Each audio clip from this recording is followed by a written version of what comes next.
Comprendre l'origine de la loi implique de comprendre l'origine de notre existence sociale. C'est-à-dire non pas son origine historique réelle, mais plutôt ce qui justifie notre existence collective et ce qui la rend possible. Une telle interrogation se retrouve dans un concept très important dans l'histoire de la philosophie politique et que vous retrouverez très souvent lorsque vous lirez des philosophes à ce sujet, et qui est le concept, la notion d'état de nature. Alors, l'état de nature, état écrit avec un petit e, attention, désigne une situation fictive, virtuelle, de l'être humain tel qu'il existait ou aurait existé dans une situation pré-civilisationnelle, avant l'existence de toute société. On peut donc dire que l'état de nature, c'est un récit qui imagine la manière qu'avaient d'exister les êtres humains avant que la société existe. Alors ici, il faut être très précis, parce que chez la plupart des penseurs, l'état de nature est bien une fiction, c'est bien ce qu'on appelle en philosophie une hypothèse méthodologique et non pas un récit historique réel. Donc il ne faut pas faire d'erreur lorsque vous employez ou interprétez potentiellement cette notion d'état de nature dans vos propres copies, dans vos propres examens, parce que vous risquez de faire une mécompréhension si vous croyez, par exemple, remettre en cause l'hypothèse de l'état de nature en montrant qu'il est historiquement impossible. Il est, de fait, historiquement impossible, il est en fait probable, et même certain, que les êtres humains ont immédiatement et toujours existé dans des sociétés, des micro-sociétés peut-être au départ, et que cet état hypothétique qui implique que l'être humain soit isolé, seul, soumis à une nature hostile, est dans tous les cas une invention, une impossibilité. Donc, la plupart des philosophes qui évoquent cet état de nature admettent en même temps qu'il n'a jamais existé. Mais alors la question qu'on peut se poser, légitimement, c'est à quoi sert-il? À quoi sert cet état de nature? À quoi sert ce récit? Alors pour y répondre, on peut y réfléchir ensemble. Représentez-vous l'être humain dénué de structure sociale, livré à lui-même dans la nature, et dénué des cadres habituels de la sociabilité. Bref, imaginez l'être humain tel qu'il serait sans les normes sociales, sans la culture, sans les rites, sans la politesse, sans tous les codes qui fluidifient entre guillemets nos rapports. Et décrivez pour vous-même la situation dans laquelle se retrouverait un tel être.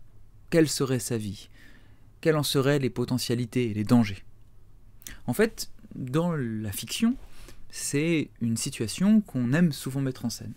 Les récits post-apocalyptiques décrivent l'état de la société humaine après l'effondrement justement des cadres sociaux, cherchent précisément à réfléchir en fait dans la fiction à cet état de nature. Ces dernières années, il y a eu toute une mode, par exemple, des films ou des séries autour des zombies, avec un virus qui contaminerait l'ensemble de la société et nous vouerait en quelque sorte à la zombification. Bon, si on regarde de façon un peu plus profonde le sens de ces fictions, c'est précisément qu'elles réfléchissent d'une certaine manière à cet état de nature potentiel. En imaginant l'effondrement de la société, on essaye finalement de faire le diagnostic de ce que l'on pense être au plus profond de notre nature. Qu'est-ce qui resterait? Or, la plupart du temps, dans ces fictions, et donc ça va être le cas aussi dans l'état de nature tel qu'il est pensé par les philosophes, nous l'imaginons comme un état déterminé par deux choses. Premièrement, une indépendance souveraine. Nous ne sommes pas dans cet état soumis à d'autres lois que celles que nous suivons pour nous-mêmes. Notre volonté est libre, en ce sens qu'elle n'est pas contrainte par des règles hétérogènes, extérieures, mais seulement par les conditions conjoncturelles de notre situation. Ainsi, le meurtre n'est plus un interdit légal, mais simplement une possibilité comme une autre, que je peux évaluer selon mes objectifs du moment. Deuxième chose, cet état de nature semble être déterminé par une violence potentielle et latente. Nous pouvons être violents et subir la violence de n'importe qui. La plus grande menace est l'autre qui peut à tout moment nous tuer. Alors c'est particulièrement probant dans les œuvres de fiction que j'ai évoquées, où la plupart du temps, la menace réelle pour les individus dans cette société post-apocalyptique ne sont pas, par exemple, dans le cas des films de zombies ou des séries de zombies, les zombies eux-mêmes, qui sont assez souvent gérés correctement au bout d'un certain temps, mais bien les autres individus que les groupes ou les petits groupes ou les individus isolés peuvent croiser. Dans un cadre plus philosophique, on peut penser notamment à la théorie de Hobbes, philosophe écossais du XVIIe siècle, qui décrit l'état de nature. Je lis sa description de l'état de nature faite dans son ouvrage majeur, Léviathan. Si deux hommes désirent la même chose alors qu'il n'est pas possible qu'ils en jouissent tous les deux, ils deviennent ennemis. Et dans leur poursuite de cette fin, qui est principalement leur propre conservation, mais parfois seulement leur agrément, chacun s'efforce de détruire ou de dominer l'autre. Et de là vient que là où l'agresseur n'a rien de plus à craindre que la puissance individuelle d'un autre homme, on peut s'attendre avec vraisemblance, si quelqu'un plante, sème, bâtit ou occupe un emplacement commode, à ce que d'autres arrivent tout équipés, ayant uni leurs forces pour le déposséder et lui enlever non seulement le fruit de son travail, mais aussi la vie ou la liberté. Et l'agresseur, à son tour, court le même risque qu'à l'égard d'un nouvel agresseur. Du fait de cette défiance de l'un à l'égard de l'autre, il n'existe pour nul homme aucun moyen de se garantir qui soit aussi raisonnable que le fait de prendre les devants, autrement dit, de se rendre maître par la violence ou par la ruse de la personne de tous les hommes pour lesquels cela est possible, jusqu'à ce qu'ils n'aperçoivent plus d'autre puissance assez forte pour le mettre en danger. Il n'est rien là de plus que n'en exige la conservation de soi-même, et en général, on estime cela permis. Il apparaît clairement par là qu'aussi longtemps que les hommes vivent sans un pouvoir commun qui les tienne tous en respect, ils sont dans cette condition qui se nomme guerre, et cette guerre est guerre de chacun contre chacun. Dans cet état de nature, l'ennemi est celui qui désire, écrit Hobbes, la même chose que moi, et qui donc lutte contre mon propre désir, et notamment mon désir de conservation, c'est-à-dire mon désir de vivre. L'autre, dans cet état, est donc une menace, non seulement parce qu'il peut potentiellement m'empêcher d'acquérir ce que je désire pour ma propre conservation, je ne sais pas, des biens de première nécessité, mais aussi celui qui me menace parce qu'il peut me soumettre par la violence à sa volonté et même me tuer. Aussi, dans cet état de nature, chacun s'efforce de détruire ou de dominer l'autre. Et la menace principale dans un tel monde est bien la puissance individuelle d'un autre homme. Alors, les conséquences sont graves, puisqu'il n'est pas possible de bâtir dans un tel état de nature. Et la défiance est généralisée, pense Hobbes, puisque n'importe qui peut devenir potentiellement mon agresseur, mon meurtrier, de la même manière que je suis potentiellement, pour n'importe qui me croiserait, un agresseur, un meurtrier. Alors il faut bien comprendre la description que fait Hobbes de cet état où l'homme, dit-il, est un loup pour l'homme. Il ne s'agit pas tant d'un état où nous serions tous volontairement agressifs et méchants, mais bien un état de défiance généralisée empêchant d'édifier ensemble une société civile et bien organisée. Pour le dire autrement, imaginez peut-être une forêt primitive où vous déambulez tout seul à la recherche de quoi vous nourrir. Votre état, pour Hobbes, n'est pas celui d'un fauve qui cherche à tout prix d'autres êtres humains comme une sorte de proie, mais plutôt comme un être craintif qui va le plus possible essayer d'éviter la confrontation avec l'autre, et donc la relation avec l'autre, et qui, quand cela sera nécessaire, et quand il ne pourra pas faire autrement, passera à l'acte, et donc à la violence. Donc c'est un état d'insécurité perpétuelle. Un état dans lequel la menace que les autres font peser sur moi n'est pas forcément une menace absolue, on va dire une menace toujours réelle, c'est-à-dire les autres ne m'attaquent pas forcément à chaque coin de forêt, mais j'ai le sentiment qu'il est impossible de nouer avec les autres des relations. Et j'ai le sentiment que ma sécurité est très précaire. Très bien. Dans un tel cadre, apparaît la nécessité d'un contrat liant les individus entre eux pour sortir de cet état d'insécurité permanente dans lequel ils se trouvent. Ce contrat implique de perdre sa liberté naturelle, son indépendance spontanée, au profit de la sécurité qui sera offerte par l'État. Ça, c'est l'hypothèse que fait Hobbes. Alors il y a là quelque chose de très important à comprendre et qui va être aussi structurant finalement dans les débats politiques que l'on peut entendre ici et là, qui est, il y a là en quelque sorte un conflit, une sorte de conflit de loyauté entre deux principes qui parfois s'opposent, parfois semblent se nourrir. Ces deux principes sont le principe de liberté et le principe de sécurité. En fait, ce que nous dit Hobbes, c'est que dans cette nature potentielle, les êtres humains sont parfaitement libres. Ils ont une liberté vraie, une liberté réelle, une liberté naturelle. Il n'y a rien qui les soumet, il n'y a pas de loi qui les oblige d'une manière ou d'une autre, ils font plus ou moins ce qu'ils veulent. Mais du même coup, cette liberté naturelle implique la perte de quelque chose qui est la sécurité. Ils sont en état d'insécurité permanente, de menace permanente, et ils peuvent à chaque instant voir leur vie remise en cause. Ce conflit-là, entre liberté et sécurité, c'est un conflit qu'on retrouve aujourd'hui dans le cadre de la question politique contemporaine, et qui structure en fait les idéologies politiques qui s'affrontent dans le champ politique actuel. Par exemple, lorsqu'on décide de mettre des caméras de surveillance dans une ville, on le fait au profit, alors ça resterait à prouver, mais on le fait en tout cas dans les discours au profit d'un gain de sécurité. Et ce que l'on peut reprocher à ce gain de sécurité, c'est qu'il fait perdre, évidemment, en même temps, en liberté individuelle, en liberté civile. Alors pas de façon effective, on pourrait dire, si je n'ai rien à me reprocher, la caméra ne changera rien pour moi, mais malgré tout, elle peut potentiellement limiter ma liberté, puisqu'elle peut servir d'instrument de contrôle. Et donc cette question-là du compromis à faire ou à ne pas faire entre liberté et sécurité, c'est une question éminemment politique. Donc ici, pour Hobbes, cette question-là, c'est celle qui va être à l'origine de l'État.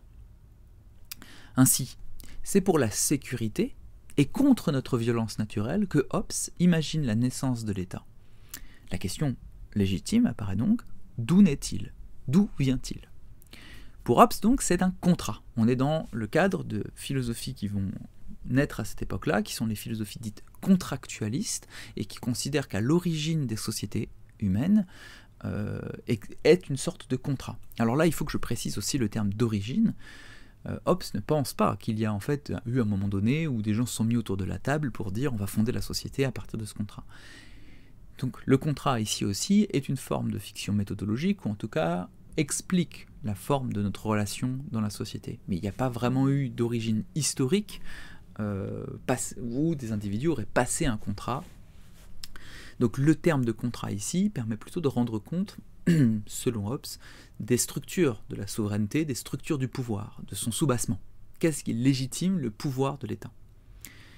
Le contrat dont on parle, c'est un contrat que chacun passe entre tous, enfin que tous passent entre tous, qu'on passe tous entre nous, en quelque sorte, mais au profit d'un tiers. Et ça, c'est très important. Donc, on va tous passer un contrat, les uns avec les autres, mais au profit d'un tiers qui est en dehors du contrat. Autrement dit, les individus acceptent entre eux d'abdiquer leur liberté naturelle, donc ils vont laisser leur liberté naturelle au profit d'une puissance qui sera une puissance tierce, que Hobbes nomme Léviathan, et qui est la figure même de l'État souverain. Donc on accepte individuellement de déléguer, d'abdiquer notre liberté naturelle, parce que les autres le font aussi, c'est un contrat qu'on passe avec eux, au profit d'un tiers qui va être l'État, le Léviathan, le souverain. Le souverain qui émerge de ce contrat.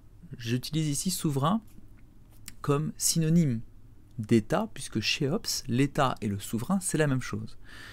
Le prince, le roi, c'est l'État. Donc le souverain qui émerge de ce contrat doit être doté, selon Hobbes, d'un pouvoir absolu, indissoluble, pour pouvoir échapper à une aporie qui est celle du conflit entre le souverain et les sujets de ce souverain. Alors qu'est-ce que ça signifie ? Une aporie en philosophie, c'est un chemin qui ne mène nulle part. C'est un problème qui n'a a priori pas de réponse. Voilà le problème. Si le pouvoir n'est pas absolu, si par exemple les individus peuvent remettre en cause les termes, ce pouvoir, en raison d'un contrat qu'ils auraient passé avec lui, le risque c'est que dès qu'un individu estime que le pouvoir ne va pas dans le sens de son intérêt, il va rentrer en guerre contre lui. Il ne va pas le considérer comme un pouvoir absolu, mais un pouvoir relatif à la sauvegarde de ses propres intérêts. Et dans ce cas-là, le risque fondamental, c'est le risque de guerre civile. Des factions vont se constituer et vont commencer à lutter contre le pouvoir, et donc ces factions vont finalement remettre en cause l'existence sociale et la sécurité collective. Or, l'État, sa légitimité fondamentale, c'est la sauvegarde de la sécurité. Ça, c'est très important. Donc pour Hobbes, la menace principale de la politique, c'est la guerre civile. La guerre avec les puissances extérieures n'est finalement pas tant que ça un problème. Le véritable problème, la véritable chose à éviter absolument, c'est la guerre civile. C'est une conception qu'on retrouvera notamment assez tôt dans des considérations antiques sur le pouvoir et qu'on retrouve aussi à la Renaissance sous la plume d'un auteur comme Machiavel, qui considérait par exemple que l'État politique, la société politique était en perpétuelle crise et que le but du prince était de réussir à garantir la stabilité, c'est-à-dire la santé relative de cet État, toujours soumis au risque de la guerre civile. Donc le problème, c'est la guerre civile. Pour Hobbes, qui est donc un théoricien de l'absolutisme, notamment de la monarchie absolue de droit divin, le pouvoir du Léviathan, donc de l'État, n'est possible que s'il est à l'abri de toutes les contestations, les oppositions. Si ce n'était pas le cas, nous reviendrions donc à l'état de nature à chaque fois que des sujets voudraient s'opposer, en raison de leur intérêt particulier, à la force coercitive de l'État. Ça implique quelque chose de très important. Pour Hobbes, la loi n'est pour lui pas autre chose qu'un commandement du souverain. Le principe est celui du rex lex. Le roi est la loi. La loi est donc ici l'expression même du pouvoir du souverain, de l'État, et vise la conservation de la sécurité des sujets. La société civile n'a pas d'autre objectif à la fin que le maintien d'une paix impossible à l'état de nature. Et la chose, l'entité en quelque sorte, qui maintient cette paix, c'est l'État. Pour que l'État puisse maintenir cette paix, il est nécessaire que sa parole ait force de loi. Donc un monarque est en dehors du champ de la société, en dehors de cette abdication collective de la liberté naturelle, parce que son rôle à lui, c'est d'assurer à tous la sécurité. Et son pouvoir doit être absolu pour que personne dans la société ne puisse pouvoir le remettre en cause et faire retomber l'ensemble de la société dans l'état de nature préexistant. Donc ici, à la question « l'État fait-il la loi ?», Hobbes répondrait absolument « oui, c'est l'État, c'est le souverain qui fait la loi ». Il y aura quand même des limites. Il y aura quand même une limite chez Hobbes, et on verra que cette limite est aussi peut-être le point par lequel on peut attaquer cette philosophie, c'est que le souverain a néanmoins la nécessité absolue de maintenir la sécurité des citoyens, des individus, des sujets. Parce qu'on parle bien ici de sujet du roi, au sens où le sujet ici, c'est celui qui a été assujetti, c'est-à-dire mis sous le pouvoir de. Donc le souverain doit absolument garantir la sécurité des sujets. C'est essentiel, parce que sa légitimité, ou plutôt sa force, vient précisément du fait qu'il peut garantir la sécurité collective. Le problème, on le verra, et c'est les critiques qui ont été faites à Hobbes, c'est qu'on peut considérer parfois, enfin il y a une difficulté, c'est qu'on pourrait rétorquer à Hobbes, comment est-ce qu'il peut garantir qu'un souverain, ayant obtenu le pouvoir absolu, c'est-à-dire étant en quelque sorte exclu de tous les contrats, et notamment de la question de la justice, puisqu'en fait ce qu'il fait c'est de fait juste parce que c'est lui qui fait la loi, si un souverain donc dans cette situation de pouvoir absolu, ne pourrait-il pas se retourner entre guillemets contre le peuple et par exemple le soumettre à sa volonté de manière indue, c'est-à-dire notamment en menaçant sa sécurité. Donc ça c'est un problème, c'est une difficulté. C'est pour ça que finalement la théorie de l'État chez Hobbes ne fonctionne qu'à penser malgré tout, et c'est le cas, on ne va pas rentrer dans ces détails-là, mais c'est le cas dans la philosophie de Hobbes, qu'à penser les conditions d'un bon souverain. Il ne suffit pas d'avoir un souverain, il faut que le souverain soit bon. Car s'il n'est pas bon, il remet évidemment en cause le principe de sécurité collective, et donc le contrat ne peut plus être passé. Donc l'absolutisme de Hobbes n'est pas une sorte de volonté de donner du pouvoir pour donner du pouvoir, c'est parce qu'il pense que tout autre système est fragile, parce qu'il prête le flanc à la guerre civile, c'est-à-dire à la remise en cause de la sécurité collective, et donc à la remise en cause de la société elle-même. Donc, pour synthétiser ce que nous avons vu jusqu'ici, on comprend donc que dans cette approche de l'état de nature comme un état de violence naturelle et d'agressivité naturelle, il est nécessaire d'avoir un état qui fait la loi, parce que c'est par cet état qui fait la loi que la sécurité sera garantie. Un dernier point, et après je m'arrête pour cette petite pastille, Il faut bien comprendre ici que la politique, on le voit, la théorie politique est toujours fondée sur une anthropologie, c'est-à-dire sur une certaine manière de penser l'être humain.